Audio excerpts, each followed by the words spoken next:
Buongiorno, buongiorno, ben ritrovati con Focus TG, per fortuna un'altra operazione contro i ladri, sgominata una banda che ha messo a segno molti colpi in provincia di Padova, sono stati arrestati in un covo a Pordenone. Andiamo subito in diretta da Valentina Visentin. A te Valentina.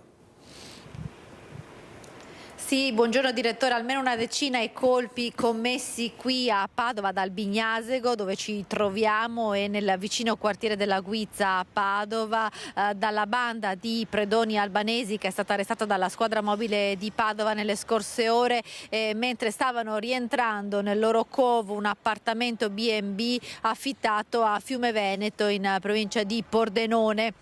Stavano rientrando da 3 furti compiuti e 2 tentati quando i poliziotti che li stavano aspettando appostati li hanno accerchiati e arrestati. 4 cittadini albanesi, 2 dei quali risultavano latitanti, avevano compiuto decine di razzie in tutto il Veneto, soprattutto qui a Padova, creando un forte allarme nella popolazione. Avevano affittato da un paio di giorni un appartamento a Fiume Veneto nel Pordenonese dove sono stati ritrovati gioielli, orologi, monili, oro e denaro contante per circa 200.000 euro. Tutta l'area furtiva ovviamente è stata sequestrata dalla squadra mobile di Padova che è arrivata alla banda dopo aver individuato un'auto di grossa cilindrata, un Audi che i 4 utilizzavano, intestata ad un prestanome fittizio che utilizzavano per i raid, e ricostruendo proprio i percorsi di questa auto che sceglieva sempre strade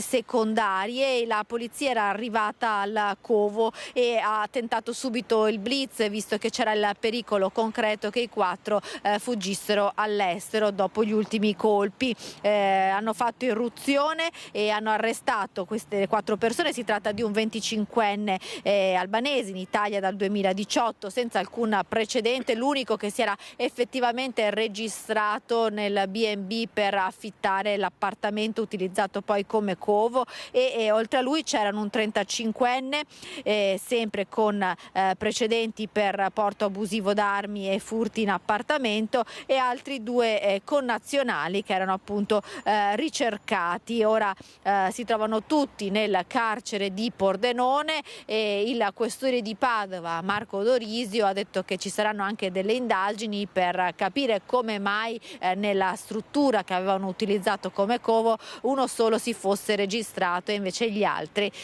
sono rimasti completamente nell'anonimato. Le parole del questore di Padova, Marco Dorisio, che ha ricostruito questa operazione della squadra mobile. Poi la linea può tornare allo studio.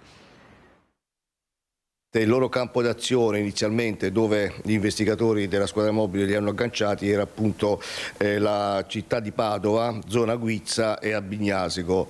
Un lavoro certosino fatto di analisi praticamente dei dati, dei percorsi, che hanno consentito di individuare un'auto di grossa cilindrata intestata a un prestanome fittizio, un Audi A6, la quale a metà del mese di novembre, dopo aver praticamente commesso reati predatori qua in provincia di Padova, si è spostata in un B&B in provincia di Pordenone a Fiume Veneto, e quindi accertata la loro delittuosità, la loro azione criminosa con i furti nelle abitazioni, 2 giorni consecutivi di appostamento, e sono stati bloccati di notte non appena erano tornati da una razzia di 5 furti commessi in provincia di Pordenone, bloccati, e recuperata ingente refurtiva per circa 200.000 euro tra gioielli, pietre preziose, monini d'oro e anche denaro contante. È scattato il fermo di indiziato di delitto per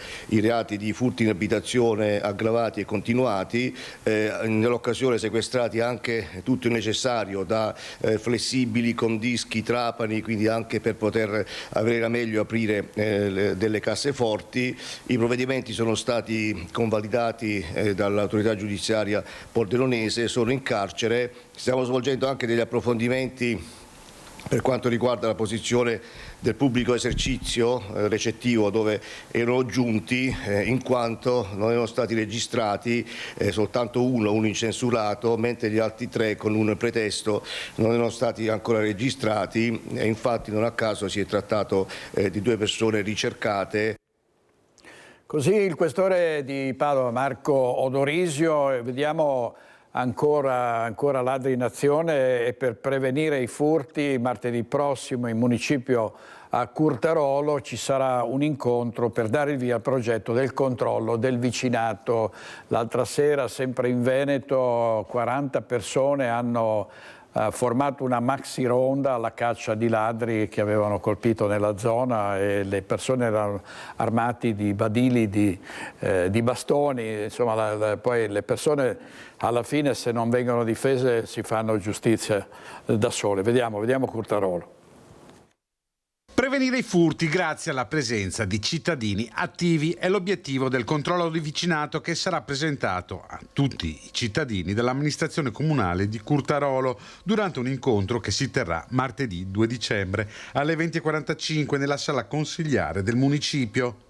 La partecipazione aiuterà a rendere il territorio più sicuro e anche solidale, grazie a un costante dialogo tra vicini, referenti di zona, istituzioni e autorità competenti. All'incontro sarà presente il comandante della polizia locale. Nel corso della serata saranno presentati i contenuti del progetto e le successive fasi operative per la sua attuazione. Andiamo a Treviso, dove un 18enne è stato denunciato dalla polizia perché camminava in centro disinvoltamente con una finta pistola Beretta. Sono stati intanto intensificati i controlli nel cuore di Treviso, dove spesso ci sono episodi di violenza. Completamente vestito di nero, cappuccio in testa, camminava lungo Riviera Santa Margherita. Alla vista della volante di polizia ha girato repentinamente l'angolo per evitare di farsi controllare, ma il suo atteggiamento non è passato inosservato. Gli agenti lo hanno raggiunto e fermato. Il ragazzo, 18 anni, italiano, con numerosi precedenti di polizia per reati contro la persona e contro il patrimonio, visibilmente agitato, aveva nascosto nei pantaloni una riproduzione fedele di una pistola Beretta 92, priva di tappo rosso e idonea ad essere scambiata per un'arma vera anche agli occhi più esperti. La pistola è stata immediatamente sequestrata ed il giovane è stato indagato per porto abusivo di armi ed oggetti atti ad offendere. Nell'ultima settimana il questore di Treviso, Alessandra Simone, ha intensificato i controlli della Polizia di Stato in città dopo gli episodi di violenza giovanile registrati in centro storico. Giovedì scorso, in via Marco Polo, nei pressi della stazione ferroviaria, la polizia è intervenuta per un gruppo di ragazzi che importunava i passanti. Una volta giunti sul posto, gli equipaggi della Polizia di Stato hanno bloccato la fuga di 2 giovani che, alla vista delle volanti, tentavano di dileguarsi in direzioni diverse.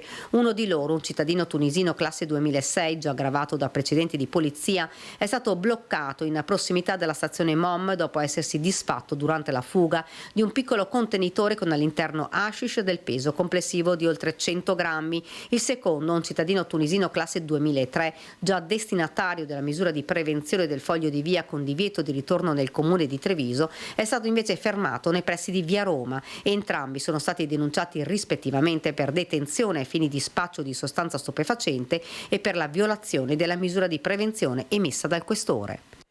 Servizio di Daniela Sizia. Anche le caserme dei carabinieri verranno illuminate di arancione per ricordare la giornata mondiale per la lotta alla violenza contro le donne, un fenomeno che vede impegnati sempre di più i militari dell'Arma. Ci sono stati più di 70 femminicidi in questo 2025.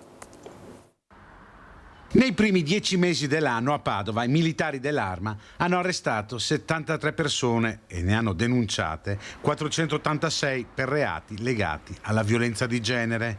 In totale le denunce sono state 600, il 12% in meno rispetto allo scorso anno. Sono aumentate invece le misure cautelari che non prevedono l'arresto, come l'allontanamento da casa e il divieto di avvicinamento ai luoghi frequentati dalla persona offesa. Mesa. Questi sono stati 131, che rappresenta un 15% in più rispetto al 2024. Accanto al dolore noi vediamo anche tanto coraggio, perché le donne finalmente denunciano, e nell'ultimo anno possiamo dire che nella provincia di Padova c'è stata una flessione del fenomeno, nel senso che i dati sono in calo, questo accompagnato da un aumento delle misure di contrasto. I carabinieri hanno avviato, in concomitanza con il 25 novembre, una campagna di sensibilizzazione per aiutare le donne a prendere coscienza dei soprusi e delle violenze che vengono fatti da mariti e compagni violenti. Molte però anche le iniziative pratiche messe a terra, come la stanza tutta per sé all'interno delle caserme, luoghi sicuri dove le donne vittime di violenza possono trovare protezione. Non solo, recentemente è stato reso disponibile un altro strumento, che è il Mobile Angel, cioè uno smartwatch che rende possibile l'invio di un allarme alla centrale operativa e la geolocalizzazione della vittima. Questo strumento è in sperimentazione in alcune province d'Italia, non in tutte, ma verosimilmente verrà distribuito in tutta Italia. Diciamo inoltre che sul sito dell'Arma dei Carabinieri è disponibile un test di autovalutazione chiamato violenzametro, che misura i livelli di violenza all'interno delle relazioni di coppia. Torneremo sulla violenza alle donne, ma diamo sempre la precedenza ai nostri inviati sul territorio, i collegamenti in diretta. Andiamo da Daniele Garbin, perché c'è la protesta dei lavoratori della Sitland. È in crisi il metalmeccanico, ma anche le aziende di arredamento. A te, Daniele.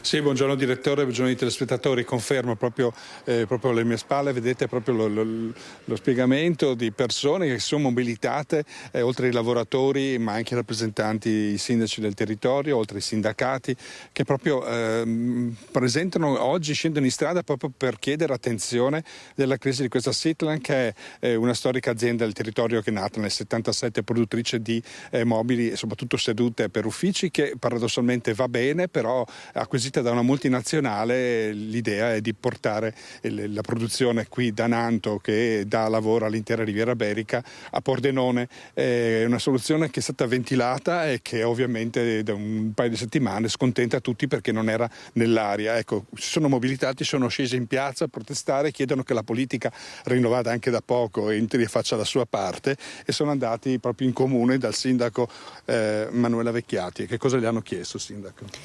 I lavoratori che vedete alle mie spalle sono venuti questa mattina, li abbiamo ricevuti in una rappresentanza, abbiamo fatto l'incontro assieme al sindaco di Castignero, di Longare e di Barbarano Mossano, perché, come ha detto lei prima, riguarda tutta l'area iberica. Sono lavoratori del posto, è un'azienda storica, pertanto molto radicata nel territorio. Questo ci preoccupa sia sotto l'aspetto sociale, perché abbiamo 101 dipendenti, di cui famiglie monoreddito, famiglie singole e coppie di famiglie con bambini. Questo crea proprio un caso sociale, perciò la politica dovrà fare la sua parte. Noi come sindaci ci siamo impegnati a supportare questi lavoratori e lavoratrici. Ecco, grazie. Cerchiamo di capire meglio che cosa ha ventilato ai sindacati e rappresentanti qui, perché in teoria l'azienda va bene, insomma, non c'è una crisi del settore. Qual è la proposta che è stata fatta? Lei è...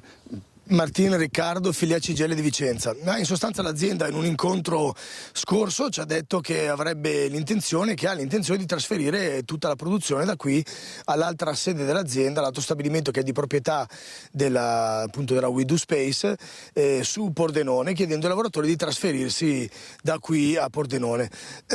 Tra l'altro, non prendendosi la responsabilità invece per quelle persone, per quei lavoratori, quelle lavoratrici che non riusciranno eventualmente a farsi 150 km andata e altrettanti a ritorno per andare a lavorare a Pordenone.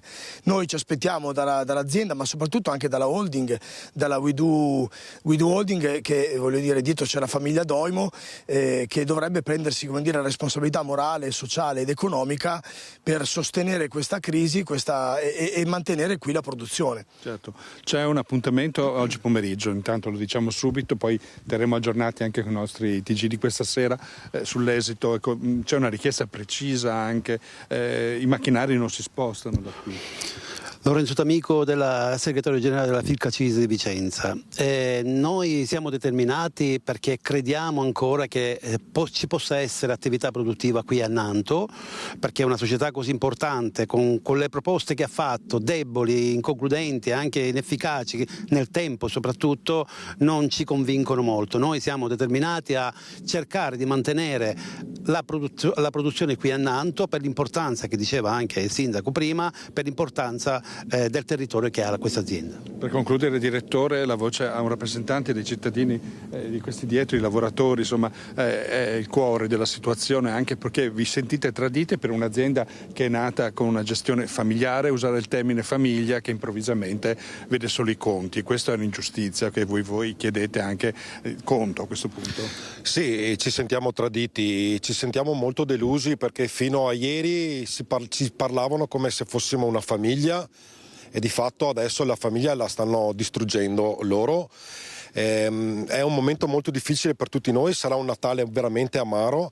Non più di un anno fa ci sono venuti a dire alla direzione: noi non sposteremo mai nulla da qui, l'azienda rimarrà a Nanto, voi siete importanti per noi, tutta una serie di cose. Non più di un anno, è passato qualche mese, insomma 9 mesi, non di più, e la verità è totalmente diversa. Ci propongono dei pulmini, dovremmo secondo loro andare a Rovere d'Impiano, fare 150 km andata e 150 ritorno. Per quanto tempo non si sa, con che garanzie non l'abbiamo ancora capito.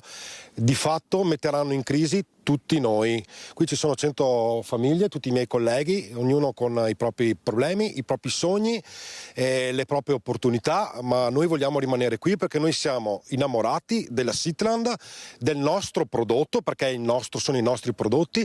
Ci abbiamo sempre messo anima e cuore e tanta passione, anche e soprattutto nei momenti difficili negli anni scorsi che abbiamo superato insieme. Si superano insieme le battaglie. Quindi, siccome ci è stato detto che il problema maggiore qui è l'affitto, che sembra che sia spropositato rispetto alle entrate che l'azienda ha in questo momento qua, vogliamo trovare una soluzione, perché grazie anche ai sindaci che sono qui presenti, ai sindacati, abbiamo capito che probabilmente, anzi sicuramente, ci sono delle opportunità diverse. Troviamo delle soluzioni per mantenere i posti di lavoro e mantenere la Sitland qui a Vicenza, almeno nella provincia. Tanto grazie, noi sentiremo anche la ditta che eventualmente avrà modo di dare la sua versione. In questo momento da Nanto, se non hai domande, direttore, restituisco la linea allo studio. Grazie molte Daniele Garbini e Andrea Benetti per la parte tecnica da Nanto. Adesso invece andiamo a Tezze sul Brenta e torniamo sulla scena dei furti, perché ancora raffiche di colpi dei ladri nelle abitazioni. Andiamo in diretta da Monica Smiderle. A te, Monica. Sì, buongiorno a te direttore, buongiorno a tutti i nostri telespettatori. Tezze sul Brenta ancora nel mirino dei ladri. Ieri sera i malviventi hanno agito qui in via Concordia, ma nelle scorse settimane vi abbiamo raccontato nei nostri telegiornali che erano stati messi a segno colpi anche nelle vie immediatamente a nord rispetto a questo quartiere, via Los, via Volta. In un caso anche una signora si è trovata proprio faccia a faccia con i ladri. Ieri sera alla solita ora, intorno tra le 5:30 e le 7 circa, hanno agito qui in via Concordia nell'abitazione del signor Eros Bizzotto mentre lei stava facendo la doccia. Che cosa è successo? Ci racconta Bizzotto. Ieri sera verso le 5:30, 6:30 la moglie era in cucina e io ero in lavanderia a farmi la doccia. Sono saliti da questo poggiolo, hanno saltato questo, sono entrati nel mio. Là avevo la persiana abbassata e anche la porta chiusa, avevo staccato l'allarme perché eravamo dentro, ma era proprio la prima volta. Hanno sforzato la sala cinesca, sono entrati in camera e là hanno agito in affare penso di un minuto o due, e mi hanno portato via, svaligiato l'oro e gli orologi che avevo, quelli falsi erano stati là e quelli hanno portato via tutto, insomma, ma in affare di pochi minuti, e non avevo sentito niente, proprio niente, non ho sentito niente. E sono salito, ho visto la camera tutta in disordine, e così ho chiamato le forze dell'ordine che sono intervenute subito, bravissimi, in 10 minuti erano qua, ma ormai si erano volatilizzati proprio come gatti, proprio sono saliti, non capisco neanche come hanno fatto a salire, perché l'unico posto è quello che ho la persiana, dato tutte le inferriate, ho gli allarmi, però sono entrati loro con noi in casa proprio, è quello che mi ha dato tanta paura. È una violazione che fa male. Sì, tanta paura, è vero. Ho detto ai carabinieri, mi fate pena voi, perché non potete neanche agire in modi proprio coso, perché tanto la magistratura non fa più niente e loro poricani hanno le pistole, ma possono adoperarle per bellezza, perché sono impotenti anche i carabinieri, mi fanno pena a posto, perché gli ho detto ieri sera, purtroppo per la legge deve cambiare, perché qua a Tese non si può neanche dormire a notte, ma neanche di giorno, perché dai 5:30 ai 6:30 sono entrati. Che cosa ha provato ieri sera quando è entrato in camera sua? Ha trovato tutto per aria? Io ho le gambe che tremavano, sebbene che ho anche il porto d'armi e cose come, però non hai neanche il coraggio di alzare una mano proprio. Io manco, poi non so gli altri, ma tanta paura. Sua moglie?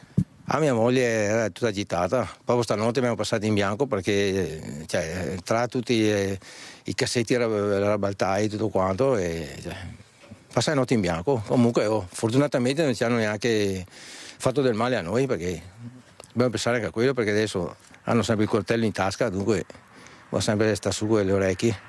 Voi avete tentato di difendere casa vostra in qualche modo, nel senso allarmi, le inferriate, voi insomma eravate in qualche modo protetti, però non è stato sufficiente. Non è stato sufficiente, ho l'allarme sia esterno che interno, ho messo le ferriate, ma le uniche 3 ferriate, se la porta cucina e le 2 camere, e sono entrati proprio là. Pare che sapessero che abbiamo staccato l'allarme proprio in quel momento. Lei va spesso a correre, mi diceva, no? Ha notato persone sospette nell'ultimo periodo, perché Teze è un territorio molto battuto dalla malvivenza. Nell'ultimo periodo ho notato delle persone sospette, sì, via Remondina, ma sempre 2 o 3 ragazzi col cappuccio, sempre incappucciati. Mi fermo, li guardo, loro sempre con lo sguardo basso, però cosa fai? Non è che vai non sai che rischiare a prendermi anche una coltellata. Sente impotente, Eros? Sì, qua purtroppo gira tanta gente che tanta gente, non so. A chi vuole fare un appello il giorno dopo quello che ha subito lei? L'ho detto prima. A mia famiglia, a me mi farei un appello alla magistratura, per i carabinieri, ho detto ieri sera, loro non fanno niente, hanno le mani legate, la magistratura deve cambiare questa legge qua, se deve punire la gente, oppure fare una videosorveglianza, mettere delle telecamere sulle vie qua, perché sennò non vivi più dentro qua, non vivi più. Qua sono passati tutti, 1, 2, 3, hanno passato tutti subito 3 furti qua, in affare di 2 anni, l'ultimo è stato adesso ieri sera, ecco. Insomma, direttore, abbiamo raccontato l'amarezza, la paura, la preoccupazione di Eros Bizzotto, ma di tutta la sua famiglia. La figlia ieri sera ha fatto anche un post sui social chiedendo ai vicini di eventualmente farsi avanti per eventualmente fornire immagini registrate dalle telecamere di videosorveglianza dell'abitazione. Monica, siccome non è la prima volta che anzi Teze è da mesi nel mirino di queste bande di ladri, almeno c'è un'ipotesi, almeno si ipotizza, le forze dell'ordine hanno detto di chi potrebbe trattarsi, se sono bande dell'est, se sono nomadi, se sono residenti nella zona, o sono dei fantasmi, perché in quella zona non c'è mai stato nessuno che sia stato colto in flagrante o comunque identificato. No, in questa zona assolutamente no. Noi abbiamo cercato di parlare con le forze dell'ordine, i carabinieri in particolare, ma al momento rimangono ancora blindati, ci dicono le indagini sono in corso. Potrei rivolgere questa domanda anche a Eros, visto che ieri sera ha incontrato qui in casa sua i carabinieri, chiaramente, che sono intervenuti. Le hanno detto qualcosa? C'è qualche sospetto? Le hanno parlato di bande provenienti, che ne so, da fuori? Dicono, sì, che sono quelli dell'est, bande di rumeni, albanesi, però non so neanche io, perché sicuramente sono molto preparati.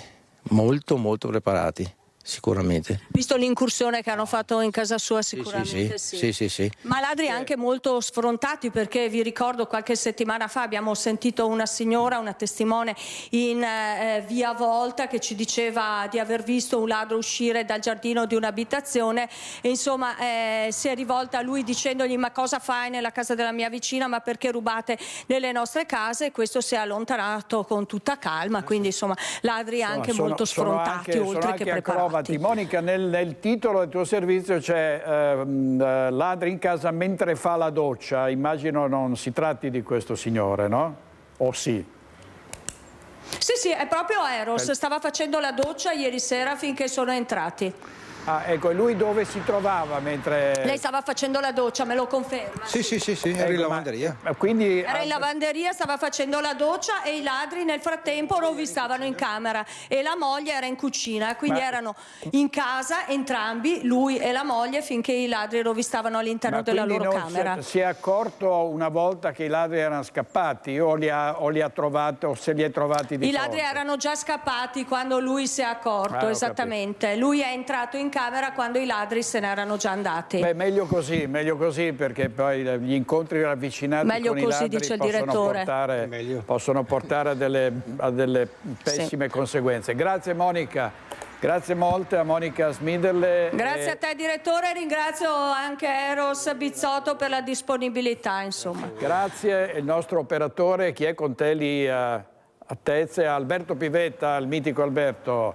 Grazie molte. Allora con Francesca Pezzo e Andrea Basso in regia andiamo avanti, andiamo a Muggia, dove nel Duomo è stato dato l'ultimo saluto al piccolo Giovanni Trame, il bambino di 9 anni che è stato ucciso dalla madre il 12 novembre scorso, ucciso a coltellate. La messa è stata data in diretta dalla nostra emittente triestina Tele4.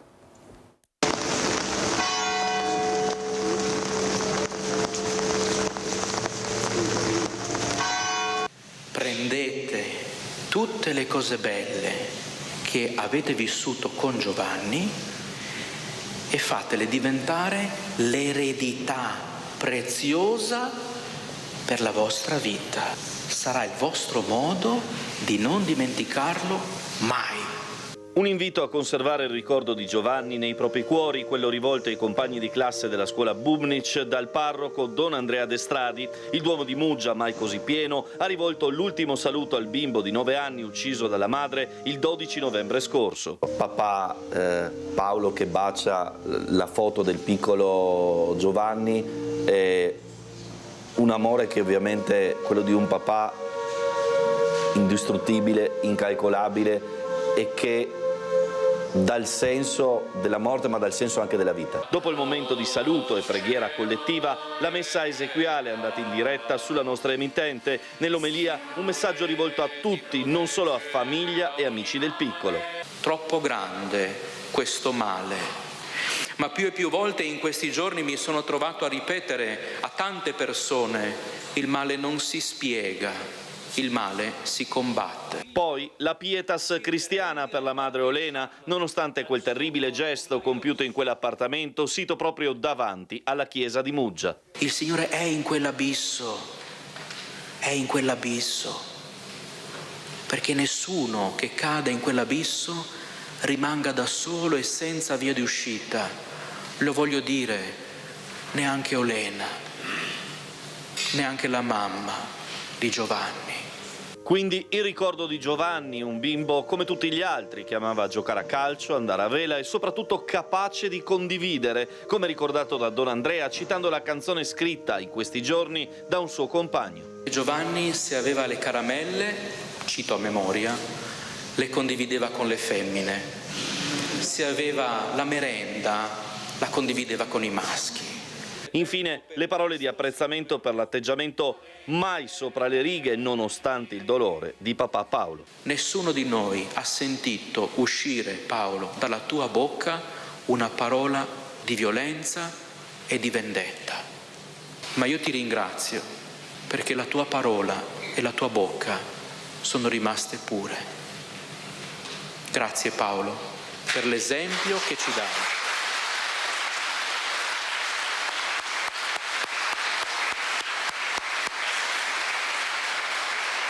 Paolo dice, e ringraziamo anche Giovanni. C'è un compagno di...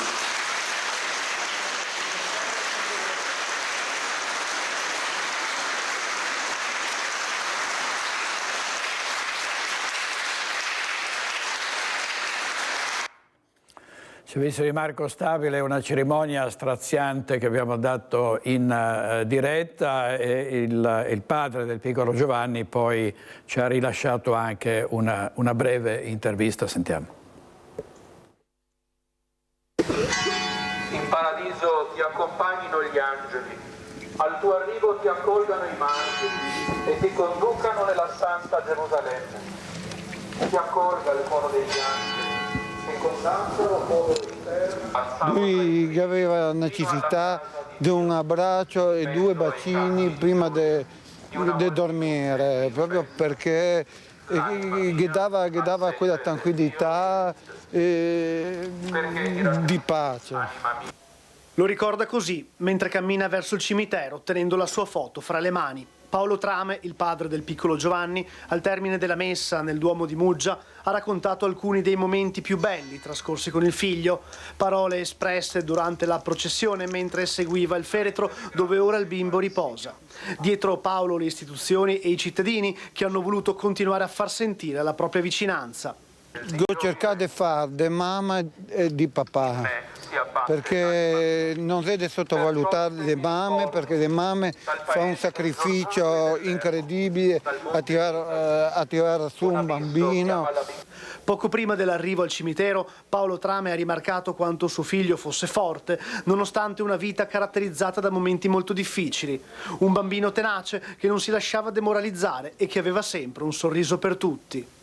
Sì, perché lui, diciamo, con tante difficoltà, lui, diciamo, sapendo, non si lasciava, teneva sempre dura la faccenda.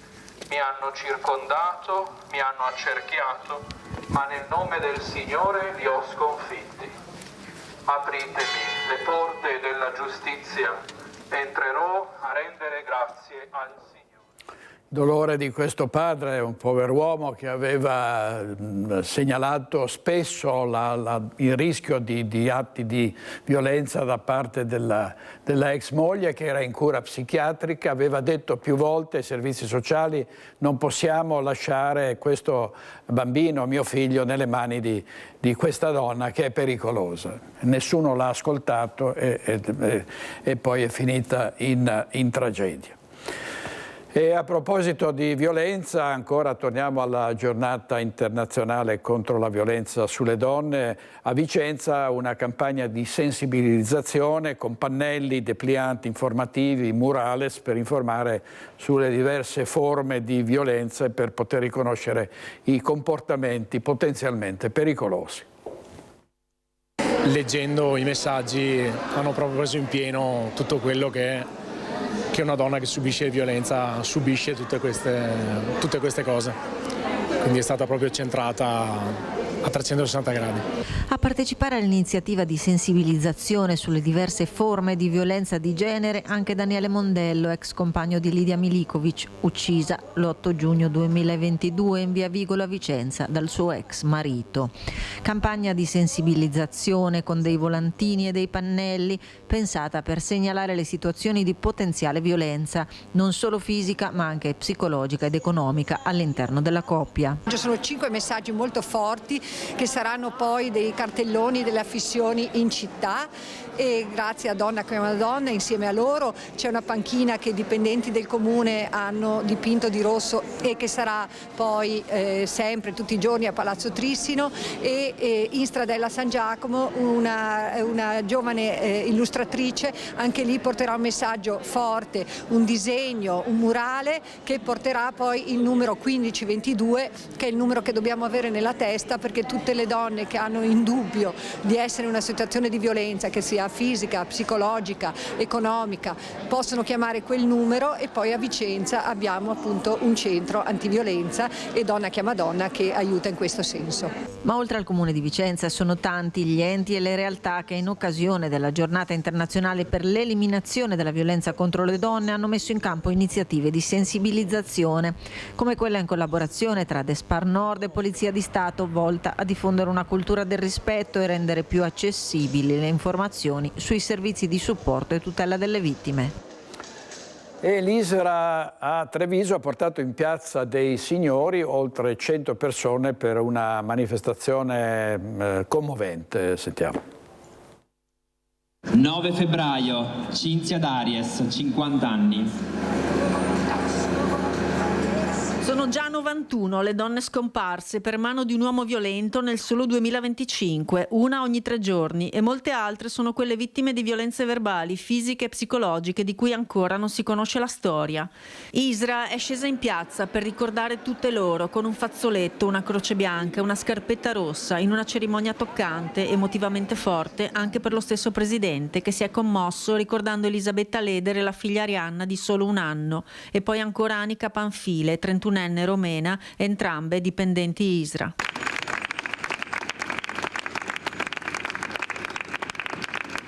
E ancora più d'effetto sono stati quei cartelli vuoti messi alla fine e quelle scarpette rosse a ricordare chi non solo non potrà più camminare su questa terra, ma chi fra poco purtroppo sarà la prossima vittima. Immaginiamo a quando quel cartello nero verrà riempito con un contenuto, forse domani mattina. Non aspetteranno tanto questi cartelli ad essere riempiti con una data, con un nome, con un'età.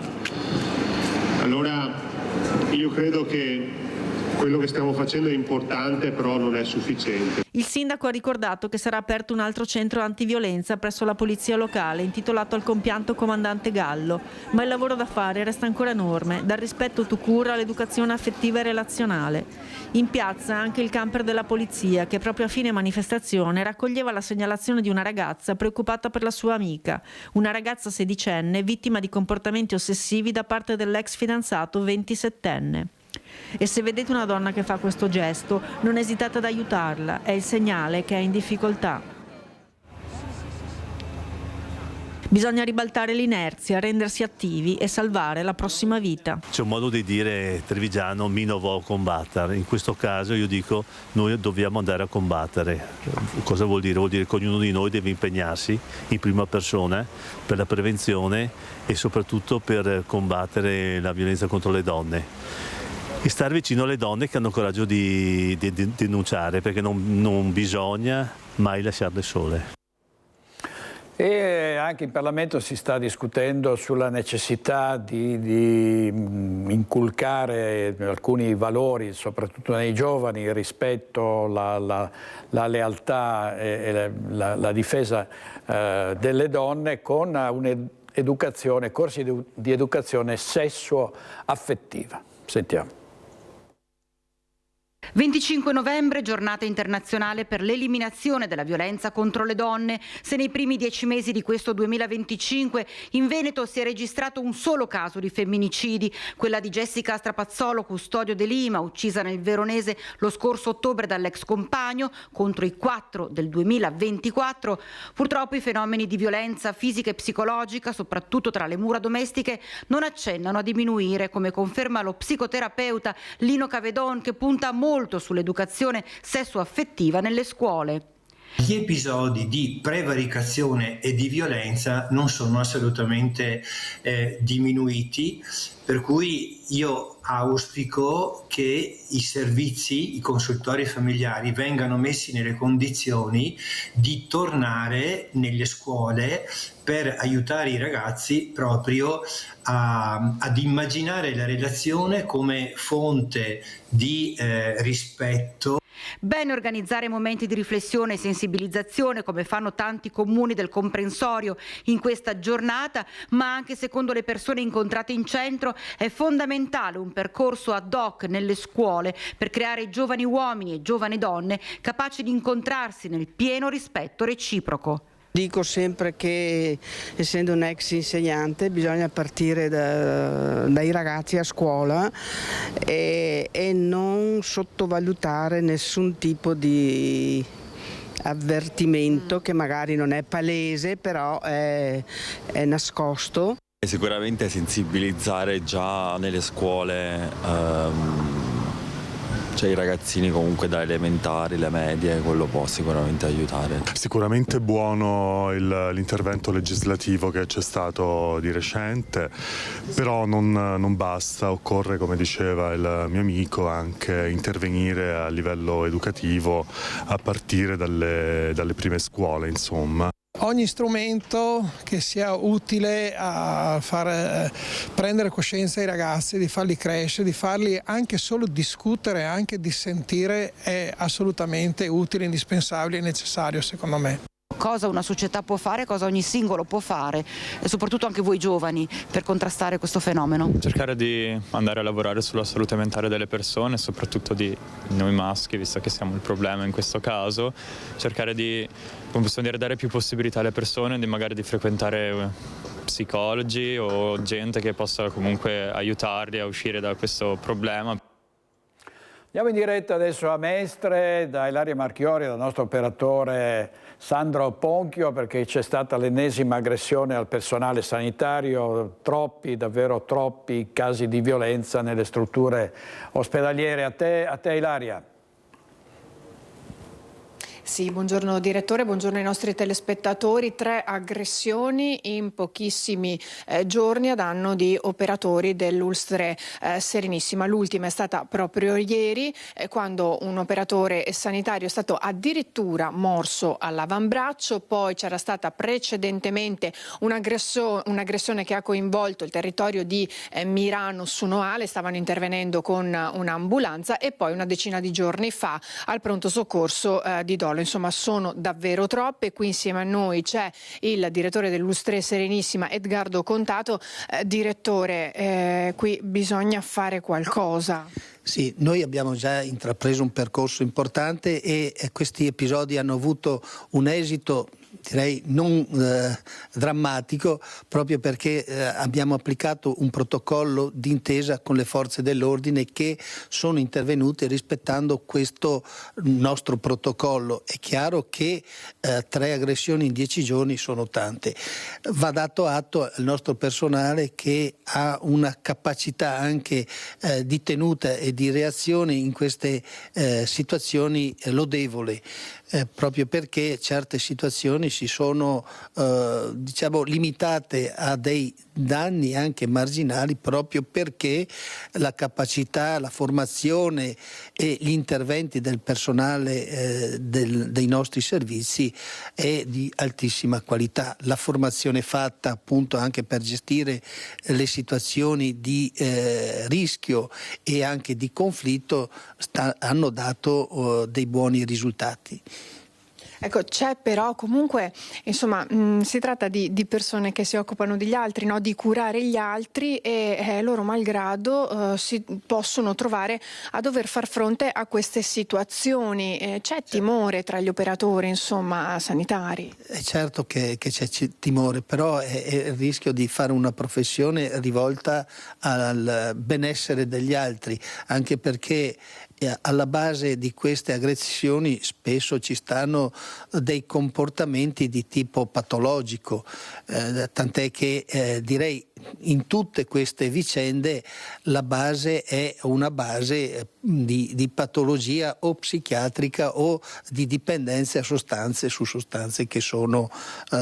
che generano dipendenza. Ecco che in questo caso deve prevalere l'aspetto professionale dei nostri lavoratori, dei nostri collaboratori, cosa che si è puntualmente manifestata. La direzione, è chiaro, è vicina a questi operatori, manifesta tutta la solidarietà e tutta l'attenzione e anche tutta la disponibilità nel sostenere eventuali situazioni conflittuali che si venissero a generare. Grazie al direttore Edgardo Contato. Qui da Mestre è tutto, restituisco la linea allo studio. Grazie molte a Ilaria Marchiori e Sandro Ponchio. Vediamo i titoli del Corriere del Veneto. Nuova giunta, Rucco in poll per la sanità. Francesco Rucco, che è stato eletto con Fratelli d'Italia al Consiglio regionale, si studia la norma Salva De Berti, la vicepresidente che è stata a sua volta eletta, ma ci sono molti big fuori dal Consiglio regionale: Vanessa Camani, Roberto Ciambetti, Alberto Villanova, Gio Formaggio, si può aggiungere anche Roberto Bert, si può aggiungere anche Luciano Sandonà, insomma tutti volti molto noti che sono stati esclusi in queste votazioni e con relative polemiche, possibilità di ripescaggi. Anche Stefano Marcon, presidente della provincia di Treviso, il sindaco di Castelfranco, risulta non eletto ma potrebbe essere ripescato. Insomma non è finita qui. E di politica parliamo ancora con Cristian Arboi, perché tanti sono i sindaci che sono stati eletti in Consiglio regionale. Tra questi c'è Rossella Cendron, sindaca di Silea. A te Cristian Arboi. Direttore, buongiorno da Silea, anche da parte di Nicoletta Rizzetto che sta curando la parte tecnica. Ci troviamo con una delle protagoniste di questa nuova fase politica che si apre per la regione del Veneto. Qualcuno ha parlato di una elezione a sorpresa, di fatto è un volto noto, un sindaco della Marca trevigiana, un sindaco tra l'altro molto amato, perché questa mattina abbiamo anche parlato con diversi cittadini, Rossella Cendron, che era candidata con le liste civiche a sostegno di Giovanni Manildo, liste civiche venete. Sindaco Cendron, le chiedo una prima reazione. Ieri il suo nome è stato proclamato ufficialmente in Consiglio regionale del Veneto, quindi lei da 24 ore di fatto è consigliere regionale per il Veneto.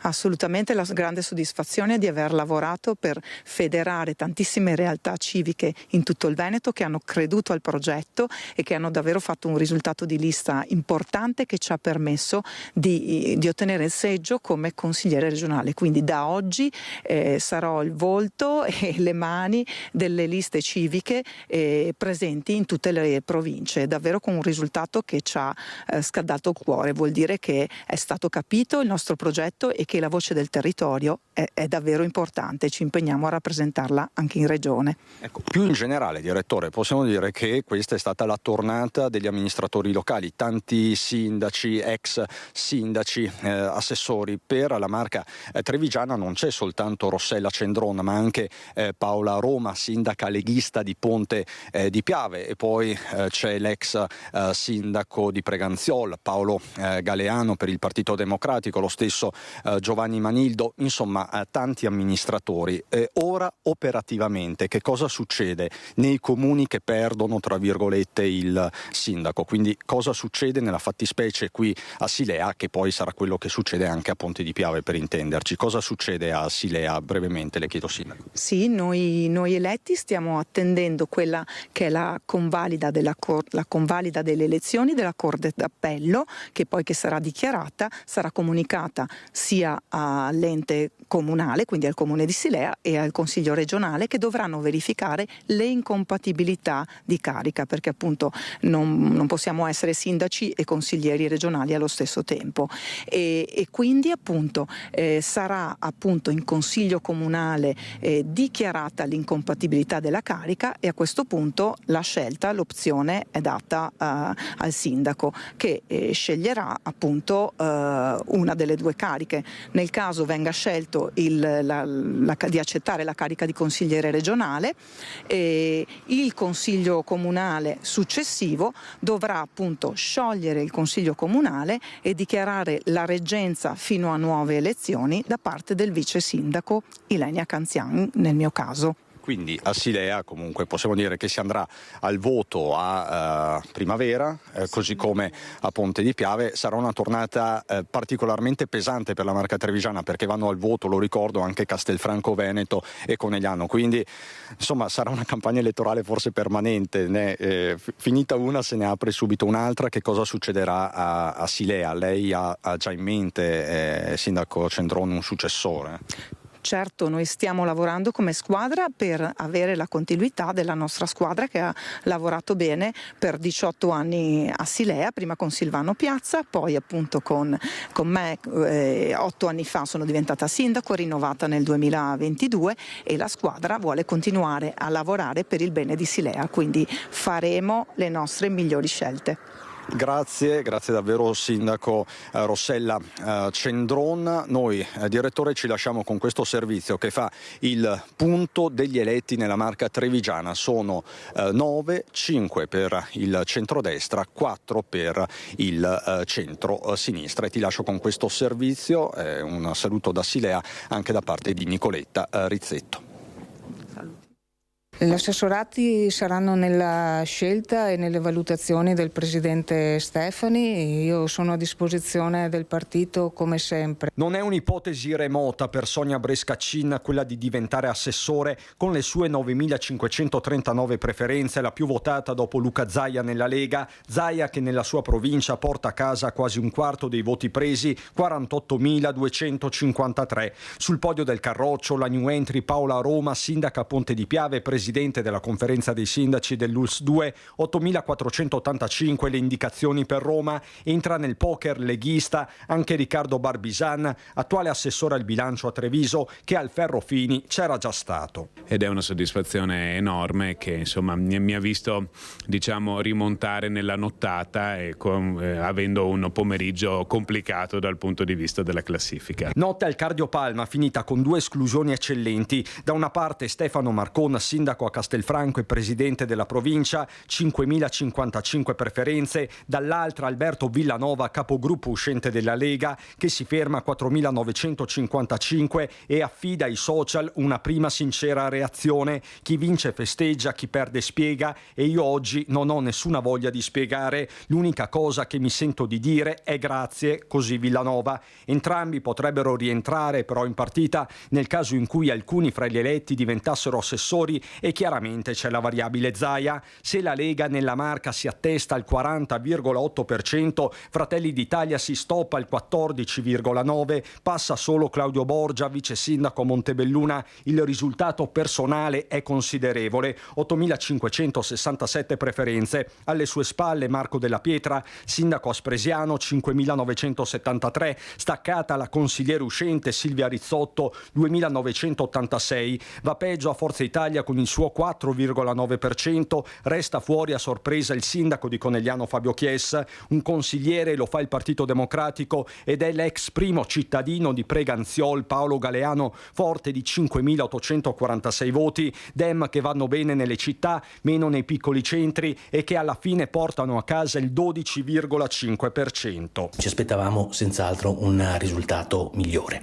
D'altronde si sa che quando la coalizione è ben assortita, il PD storicamente tende a pagare un po' di dazio. E infatti nel centro-sinistra conquistano un seggio sia Rossella Cendron, sindaca di Silea e candidata con le civiche venete per Manildo, e Nicolò Rocco, presidente di Azione Veneto e consigliere comunale a Treviso, 1.797 voti per la prima, 1.391 per il secondo. Significa che c'è anche un pezzo di Veneto, che è un pezzo di Veneto diciamo così innovativo, c'è un pezzo di Veneto che studia, che lavora, che vuole provare a capire se possono esistere delle risposte diverse, e io sarò orgoglioso di rappresentare questo pezzo di Veneto in Consiglio regionale. Più a sinistra l'escluso eccellente Andrea Zanoni per Alleanza Verdi e Sinistra, mentre è un trionfo quello di Riccardo Szumski, 17.190 preferenze, un vero e proprio boom. Che me l'aspettassi qualcosa sentivo nell'aria, perché andando a incontrare la gente, facendo riunioni popolari, insomma c'era un entusiasmo, c'era un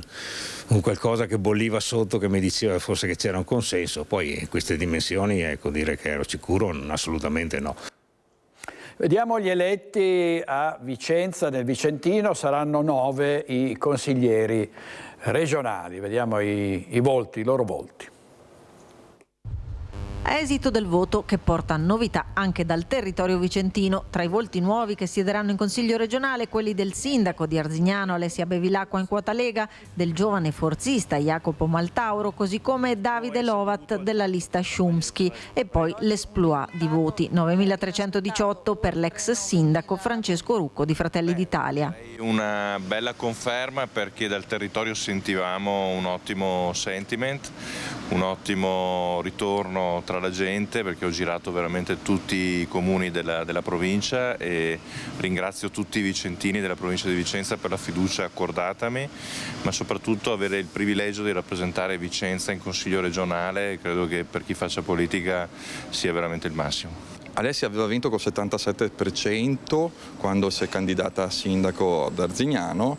Alessia è un sindaco della Lega, nasce con la Lega, matura con la Lega, e questi penso siano i risultati di quando si fa un percorso politico. Dopo 10 anni di assenza, Forza Italia torna ad esprimere un consigliere regionale che a Vicenza mancava da troppo tempo.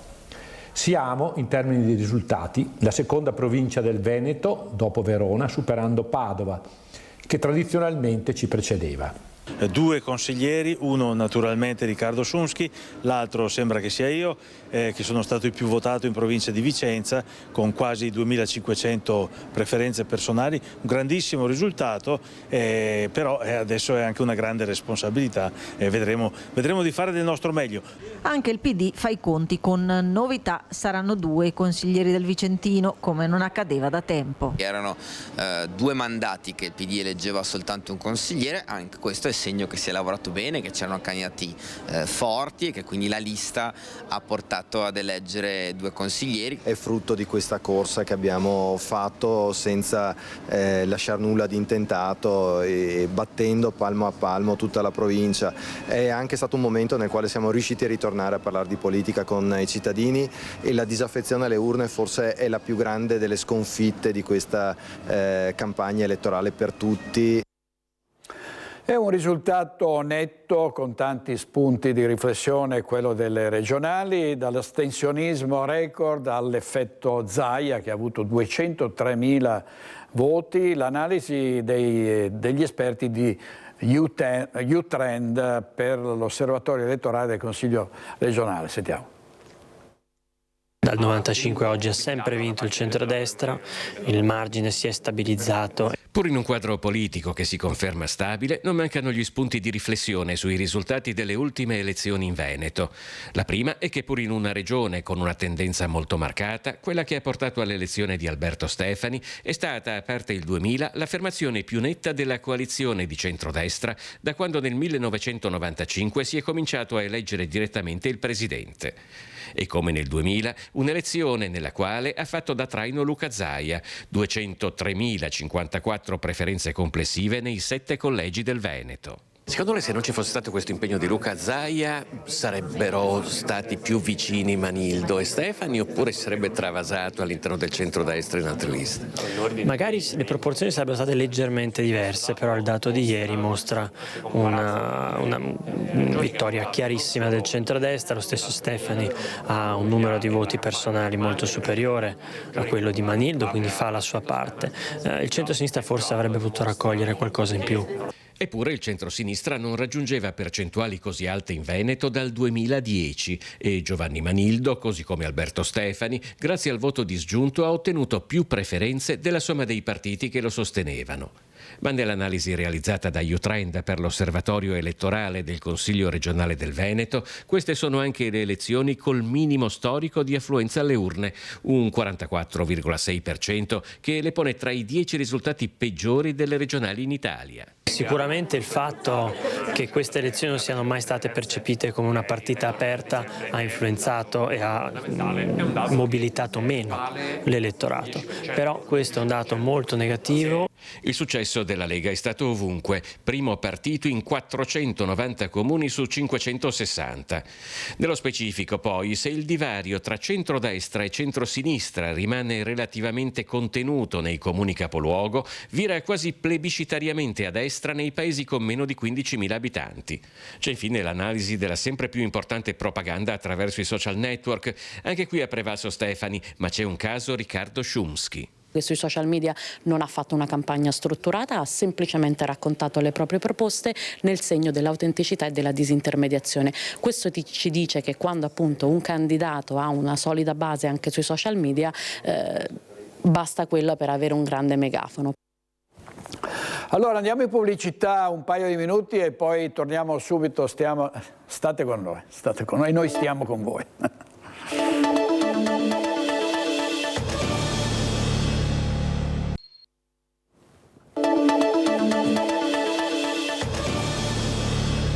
Di nuovo in diretta con Focus TG, andiamo da Lucio Zanato perché branchi di lupi scendono dalle montagne, arrivano anche in pianura, c'è molta apprensione tra coloro che li hanno avvistati e soprattutto quando hanno dei cani che temono vengano assaliti dagli animali. Andiamo in diretta da Lucio Zanato, a te Lucio, a Pederobba.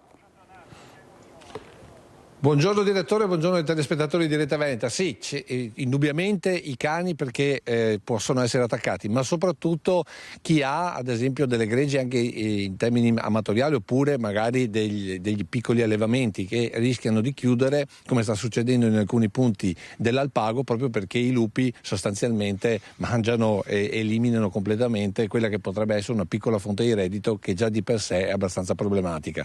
Te lo dico perché la stiamo seguendo come agricoltura questa vicenda e quindi sono abbastanza informato. Qui la novità ce la dà il comune di Pederobba, non a caso sono con il vice sindaco Fabio Maggio, ma sono anche con un faunista di caratura internazionale, europea e internazionale, e lui è Fabio D'Artura. Noi lo conosciamo come agricoltura perché è diciamo chi studia e ricostruisce, pensa alle siepi, una cosa importantissima che l'Europa ci ha fatto estirpare perché dovevamo fare più, chiamiamola coltivazione, che invece ha un ecosistema particolarissimo che se non c'è non viene neanche diciamo l'agricoltura vera e propria. Quindi ti dico, tutto questo vede sempre come comune denominatore l'uomo con tutti i suoi problemi e forse anche la sua, come potremmo dire in certe situazioni, incompetenza. Ma partiamo da Fabio Maggio. Voi come comune di Pederobba intanto avete delle segnalazioni di lupi. Siamo qui a Covol, tanto per intenderci, dietro alle nostre spalle il ponte di Vidor, davanti a noi l'abbazia di Vidor. Questa è un'area frequentata da uomini e non solo, ma qui ci sono stati degli avvistamenti. Sì, in particolare nella frazione di Covolo nelle ultime 3 settimane abbiamo ricevuto diverse segnalazioni da parte di semplici cittadini, di agricoltori amatoriali che ci segnalavano appunto l'accesso nelle proprietà dei lupi e degli attacchi ad animali domestici appunto e da allevamento. Abbiamo deciso allora di assumere una decisione tempestiva, abbiamo incaricato un tecnico faunista di riconoscimento internazionale come Fabio D'Artora per dare un primo supporto ai cittadini, un primo supporto agli agricoltori e agli allevatori, proprio in virtù del fatto che questo fenomeno si affronta con competenza e con prevenzione, e quindi a disposizione dei cittadini c'è appunto il dottor D'Artora che potrà dare le prime risposte, individuare le prime misure di sicurezza da adottare e informare sui comportamenti corretti. Proprio per questo, per la ragione che è necessario informare prima di tutto i cittadini, abbiamo anche coinvolto la riserva alpina di Pederobba con i suoi tecnici, in particolare Tiziano Favero, per svolgere un primo incontro di approfondimento che si terrà domani sera in comune Pederobba alle 8, aperta a tutta la cittadinanza, proprio perché informare e prevenire è lo scopo principale dell'amministrazione in questa fase, perché poi sarà necessario l'intervento delle autorità regionali in questa vicenda, proprio perché da soli i comuni non hanno gli strumenti per promuovere un'azione di monitoraggio più più seria e anche magari l'individuazione con radiocollari di questi esemplari. Quindi questo è l'appello al neo assessore caccia e pesca o forse all'agricoltura della regione? È sicuramente un appello e anche una speranza. E allora andiamo invece con l'esperto e cominciamo con i consigli per gli esseri umani. Intanto, se noi incrociamo, magari io sono con il cane a passeggio lungo il Piave e incrocio un lupo, cosa devo fare? Allora, sicuramente non si va incontro agli animali selvatici, tantomeno un lupo, perché è comunque un mammifero predatore, quindi mantenere sempre le distanze e allontanarsi se il soggetto non si allontana di... Ma conviene rimanere al guinzaglio con il cane perché potrebbe essere attaccato? Il cane assolutamente guinzaglio, cioè il cane va tenuto al guinzaglio per la sicurezza del cane ma anche del resto della fauna che potrebbe essere disturbata dalla presenza del cane, quindi quando ci si muove in natura il cane va sempre al guinzaglio, se non al guinzaglio a vista stretta comunque. Per quanto riguarda invece la presenza del lupo qui, da esperto, secondo lei quanti capi ci sono? C'è un vero e proprio branco? Allora, qui abbiamo un riflesso della parte diciamo prealpina dove i lupi si sono insediati parecchi anni fa e ora comincia l'insediamento della parte diciamo più verso la pianura e siamo arrivati a questo punto dove secondo me c'è una nuova coppia che si sta creando il branco proprio qui nel comune di Piederobba a Covolo.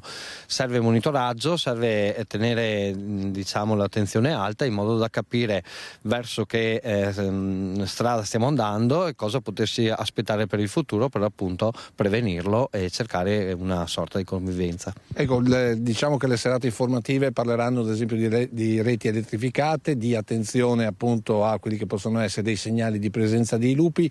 Comunque so, direttore, che tu ami molto i cani e ne hai, sai che se devi venire in giro per il Piave, attenzione perché il cane comunque può essere, diciamo così, attaccato dal lupo. E con te, tutti gli amanti degli animali, a questo punto se non hai domande a te la linea.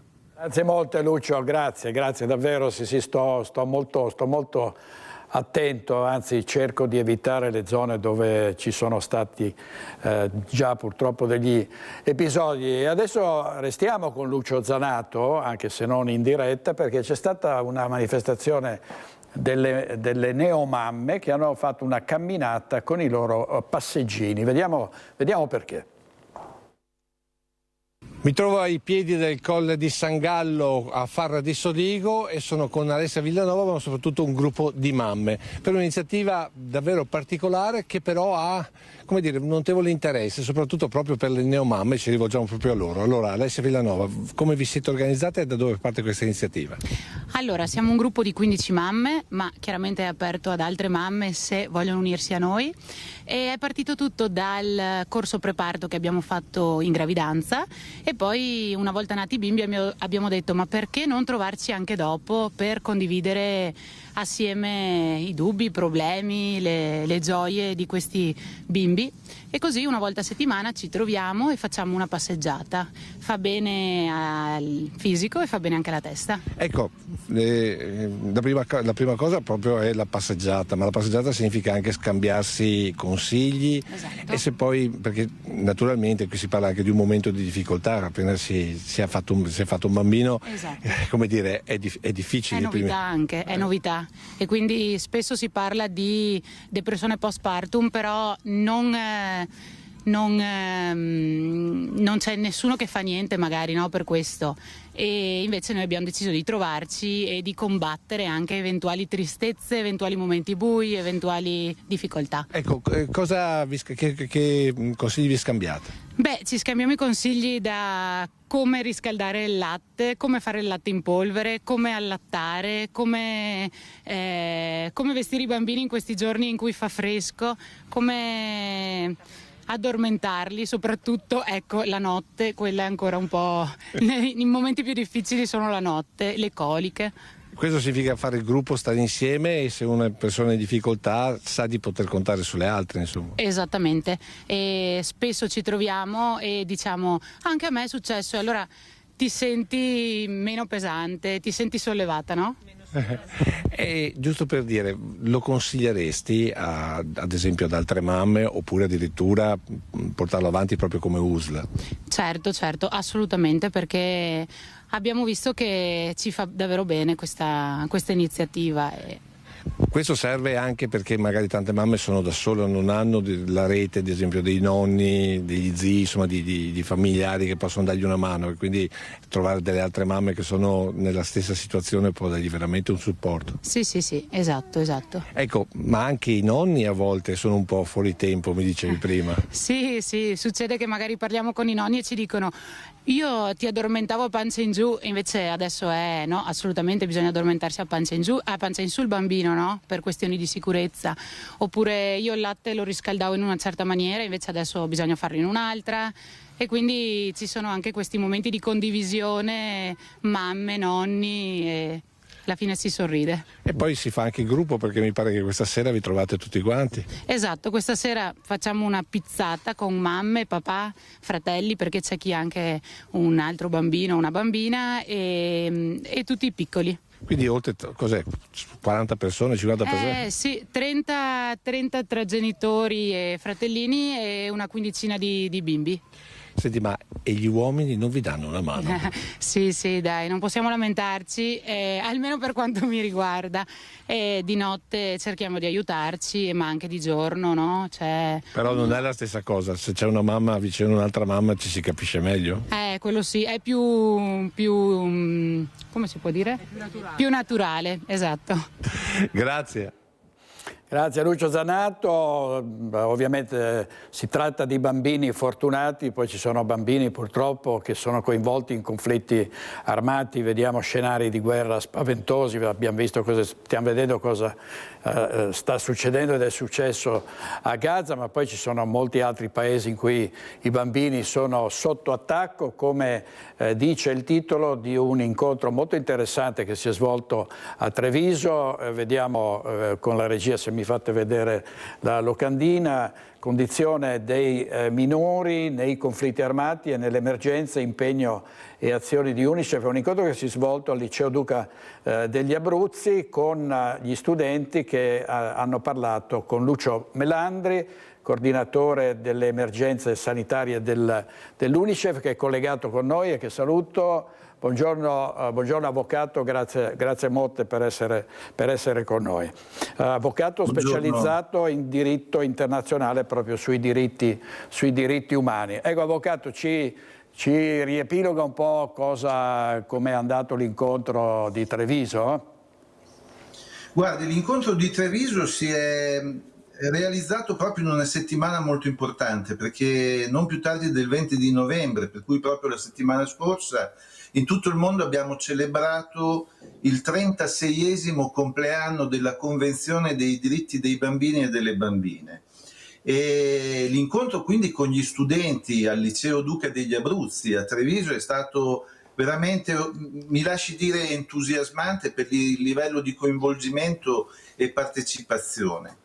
36 anni dopo la Convenzione dei diritti dei bambini, che è la Convenzione dei diritti umani più firmata e ratificata da tutti i Paesi membri delle Nazioni Unite, ma al contempo è anche una delle convenzioni più violate in diverso senso, nei diritti basilari, ma anche per la condizione di quei bambini che oggi vivono nei conflitti armati. Lei ne ha citato qualcuno, Gaza, l'Ucraina, ma ad oggi contiamo più di 60 conflitti armati contemporaneamente presenti sul pianeta e parliamo di circa 500 milioni di bambini, per cui numeri che non possono lasciare l'indifferenza, che sono coinvolti, sono vittime, i loro diritti nei conflitti armati vengono costantemente violati. Ecco, quindi quello del liceo, l'incontro con una popolazione giovane è stato un messaggio forte che hanno colto appieno nella consapevolezza che ad oggi ci sono solo due possibilità. Una è quella di sedere e rimanere spettatori dell'orrido. Le immagini che ogni giorno vediamo, che ci provengono da diversi angoli del pianeta e sulle quali ormai ci stiamo troppo abituando. L'altra opportunità invece che i giovani di Treviso hanno colto è proprio quella della partecipazione. Non tutti dovranno andare nei teatri più violenti del mondo, ma anche nella nostra piccola realtà, anche nelle nostre città possiamo fare la differenza. E proprio grazie al Comitato UNICEF di Treviso, che ha organizzato questo incontro, questi ragazzi hanno devoluto una somma simbolica ma molto significativa, perché sono consapevoli che la goccia nel mare è la goccia che può fare la differenza, e questi ragazzi hanno deciso di fare una donazione per fare la differenza nella vita dei bambini della striscia di Gaza. Ecco, quindi il mio appello è: coinvolgiamo, sollecitiamo, responsabilizziamo. L'UNICEF a Treviso è molto presente, è una realtà forte dove anche i giovani possono dare un po' di loro tempo per il volontariato, ma non solo i giovani, tutte le età possono contribuire per creare un mondo migliore a misura di bambini. Ecco, tra l'altro, avvocato, questo incontro molto importante, ce ne saranno tanti altri, organizzato dal Comitato Provinciale per l'UNICEF di Treviso, di cui è presidente Chiara Ghirardello, e tra l'altro c'è il nuovo responsabile della comunicazione a Treviso dell'UNICEF, che è Fabrizio Bazzoni, che è stato un nostro grandissimo regista, una vita passata nelle nostre emittenti. Poi so che c'è anche un'iniziativa con i mercatini di Natale, se non ricordo male. Assolutamente sì. Le iniziative che i volontari dell'UNICEF stanno realizzando sono proprio finalizzate al duplice scopo. Uno è quello di sensibilizzare, informare e creare consapevolezza. Dall'altra parte ognuno, come dicevo, può dare un contributo, e non è importante che sia piccolo o grande, l'importante è che ci muoviamo dall'essere spettatori a essere attori protagonisti. Questa è la scelta che hanno fatto, e lei ha citato alcune dei amici, colleghi volontari, da Chiara a Fabrizio e tanti altri, anche tanti giovani studenti che decidono di dedicare un po' di loro tempo per riuscire a mobilitare le coscienze. Avvocato, abbiamo visto bambini portati in Italia dalla Palestina, curati in Italia.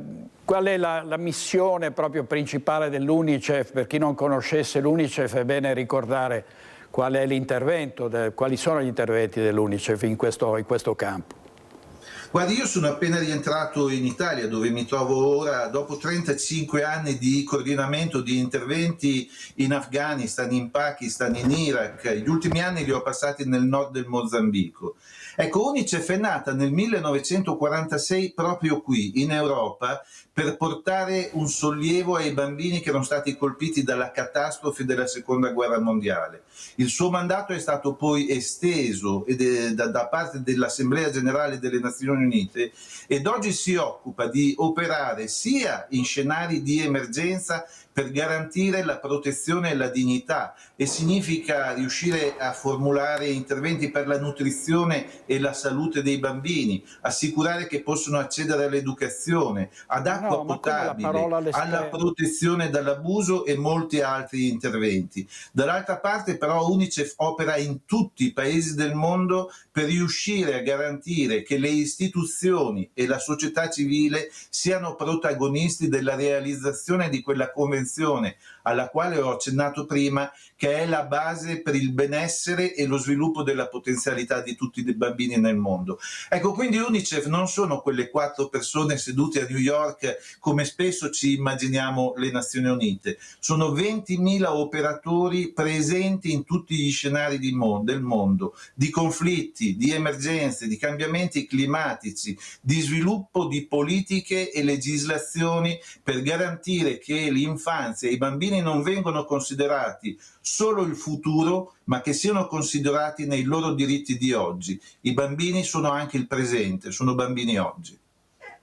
Avvocato, grazie molte, grazie all'avvocato Lucio Melandri, coordinatore emergenze sanitarie UNICEF. Vedete il titolo: Bambini sotto attacco, l'UNICEF per i minori nei conflitti armati. Grazie avvocato, arrivederci, buon lavoro. La ringrazio, buon lavoro a voi, e tutti potete dare una mano. Grazie di nuovo dell'opportunità. Grazie a lei, grazie a lei. Andiamo in pubblicità con i nostri registi Francesca Pezzo e Andrea Basso. A tra poco.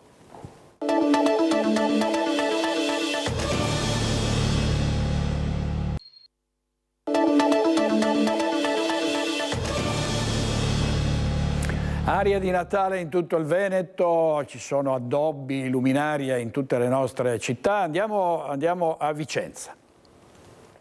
Natale a Vicenza, si va in scena. Titolo che profuma di show. Sì, perché con queste parole si introducono gli spettacoli. Si va in scena è una promessa, una proposta, una visione accattivante che richiama tutti, cittadini e turisti, a partecipare. Dal 28 novembre al 6 gennaio luci, suoni, mercatini e pista di ghiaccio con percorsi, mostre e tanti eventi, non solo nel cuore pulsante della città, il centro storico, ma anche nei quartieri. Avremo questo venerdì il 28 alle ore 18:30 l'inaugurazione del videomapping. Quest'anno sarà sul tema oro e stelle, ma avremo anche una cascata di luci interattiva nuova che si colorerà, si spegnerà, si illuminerà parlando con il videomapping. In Corso Palladio avremo la filodiffusione da Piazza Matteotti a Piazza Castello con musica classica e musica di Natale e i 2 mercatini di Natale dedicati, uno in Piazza Biada e la grande novità in Piazza San Lorenzo con circa 20 casette di Natale attive.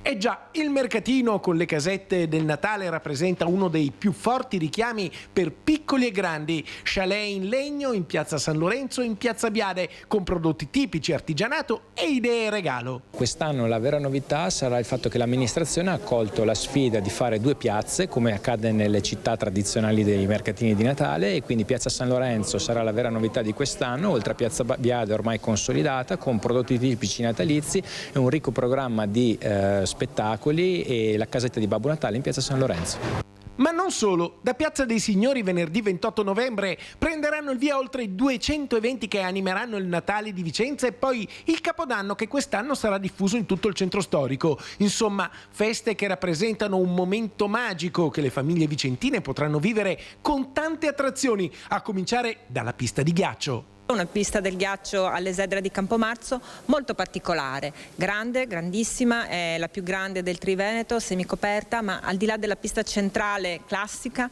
ci saranno dei percorsi che si slodano all'interno di Campomarzo in mezzo agli alberi che saranno addobbati con delle casette, quindi un villaggio sul ghiaccio, diciamo così. Molto bello e anche nuovo, mutuo alle esperienze delle capitali europee. Servizio di Carlo Alberto Inghilleri, e anche a Padova c'è un ricco programma di eventi per il Natale.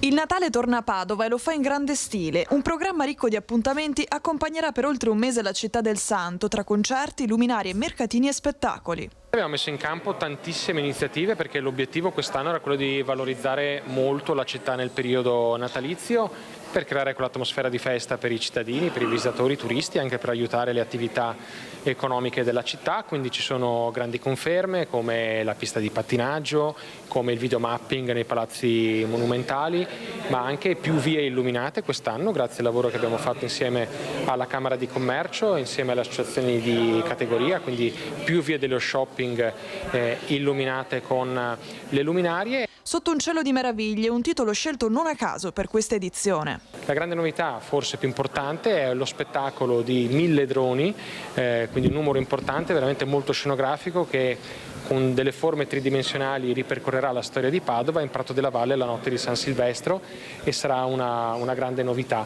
Un fitto calendario di eventi reso possibile anche grazie alle associazioni di categoria, alla Camera di Commercio fino agli uffici comunali. È importante perché il periodo natalizio, specialmente per il commercio, è qualcosa di fondamentale, quindi avere una città attrattiva, avere più interesse, anche noi come Camera di Commercio puntiamo sempre a fare qualcosa di innovativo, e assieme all'amministrazione mi sembra che quest'anno ci sia questa volontà, ma anche il risultato.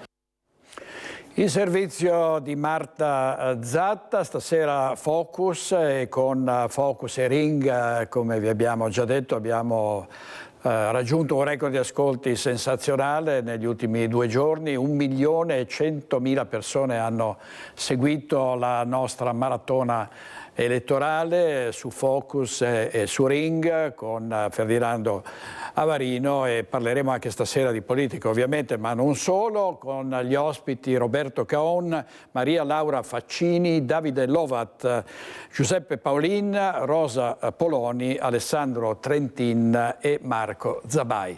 È tutto per oggi, grazie per averci seguiti fin qui, grazie a Francesca Pezzo e Andrea Basso, ci vediamo stasera alle 21:15, buona giornata.